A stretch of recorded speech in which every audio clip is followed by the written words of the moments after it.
We are just a few days away from the 100th racing of the Indy 500, and we are joined by Buddy Lazier. He won the Indy 500 20 years ago, and now you're getting ready to race it again. Just talk about what it means to you to be able to race in the 100th running of this legendary race. It means a lot. It's a very special race. Being the 100th, there's a lot of hype around this year's event. Being an owner-driver, it seems like every kind of challenge you could be thrown has been thrown at me this month, but I really enjoy it. It's a very special place. It's very challenging for a driver. The driver-machine combination. There's no place like Indianapolis. And we just had poll day a few days ago. What did you notice differently around the energy surrounding the track? Well, it's up. I mean, it's up, but it's been up for IndyCar for the last several years. I mean, if you take a look at, it's very relevant today. Kids, they love technology. They love the telemetry. We have telemetry going on. We have aerodynamics. And I just think in general, race fans are becoming much more savvy on what makes Indy cars go fast. And it's very relevant. And so we see a lot of excitement building. And this will be your fourth race with your team. What are the different challenges that you do have as that owner-driver that you were talking about when you started Lazier racing with your dad a few years ago? Well, I mean, it's challenging because you tend to be, when it's a new team and you're building, you wear a lot of hats. And, I'm very used to being the race driver and just focusing on that role. And that is a role that all drivers need to focus. At some point, I put away the hat of administration and really just focus on doing what I need to do. But it's a small team with limited resources, and we're focused on getting the most out of what we have. We've done so. I'm very proud of our guys. Our team continues to build each year. And, we feel very competitive this year. You got 32 this year. How do you feel about your qualifying times on Sunday? Well, we ran 2:27 in the morning warm-up session with ease. I mean, it was really comfortable. I got a little greedy. We tried to get a little bit better, and we just completely missed. We actually went back on the scales, and we had done a change that inadvertently changed the car dramatically. So, it was not a good representative of how fast we are. But yeah, I'm very comfortable this year. I think this year we all have gotten a better feel at the Speedway for the aero changes that took place last year. And, we're all really getting the cars to work well in different conditions. Without a doubt, too, at a competitive level, you're out there. I don't know if over the years there's ever been this competitive of a field. I mean, it doesn't matter if you're first or 33rd. Anybody in this race could win this race. And you look at last year, there were 10 different winners in 16 races. It's kind of like that at the Speedway. Every day there's one team that found something that's a little quicker than the other. It's going to be very competitive. It should be one of the most competitive races ever. There's 6 former winners in the field, including yourself.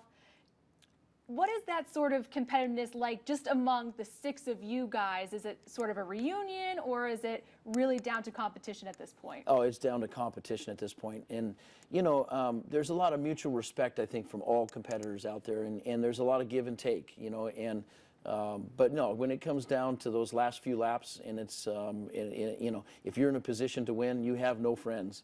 And no, but it is. I mean, when you win the Speedway, it's such a special thing.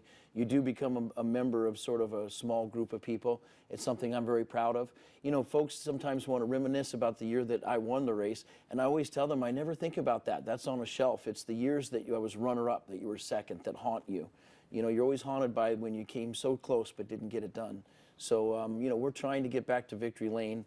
And I would be shocked if you'd have told me 20 years ago that in the next 20 years I wouldn't get there. So, but I continue to try hard. So, we'll see.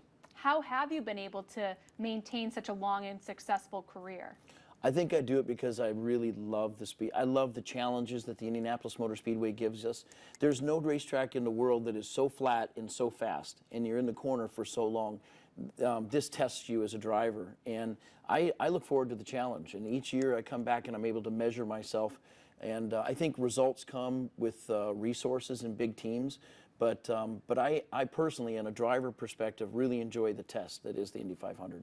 And what sort of adjustments have you made leading into this year's race? This year we've made a lot of adjustments in how we prepare. We've prepared our car far better than we ever have. There's a lot of aero changes this year. They made a rule change where we had to change the bottom of our cars, which sort of changed the settings that we use.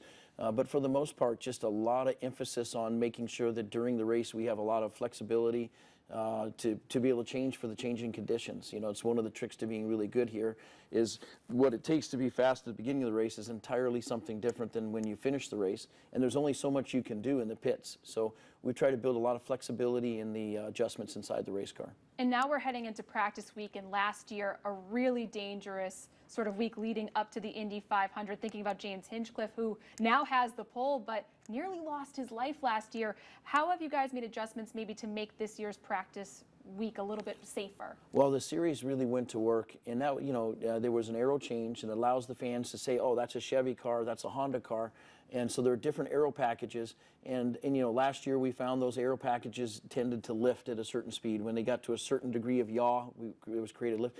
The series went to work and created flaps and a lot of things that keep the cars on the ground, so that's no longer an issue. And you know, they hit it is, so far it's been 100% proper adjustment. And beyond safety, what is your focus when it gets to this point where you're only just a few days out from race day?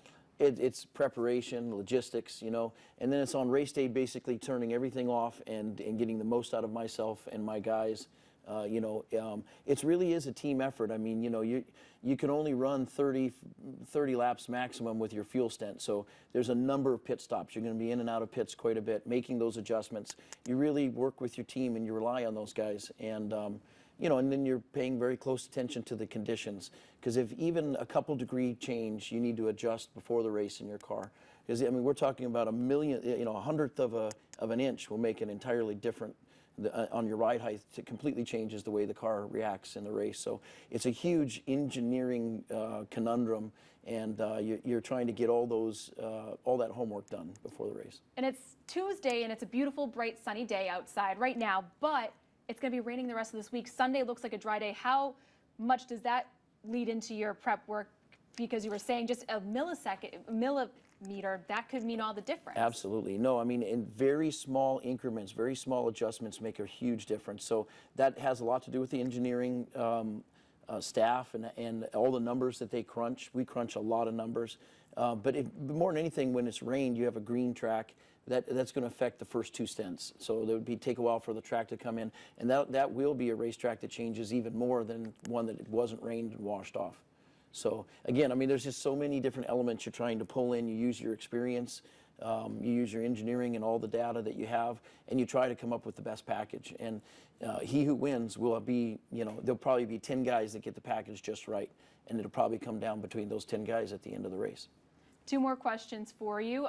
You've made it to the 100th running of the Indy 500. How many more do you see in your future? I really don't know. I have a son who's 17 who's just killing it, winning a lot of races in the lower formulas. He'll be coming eventually.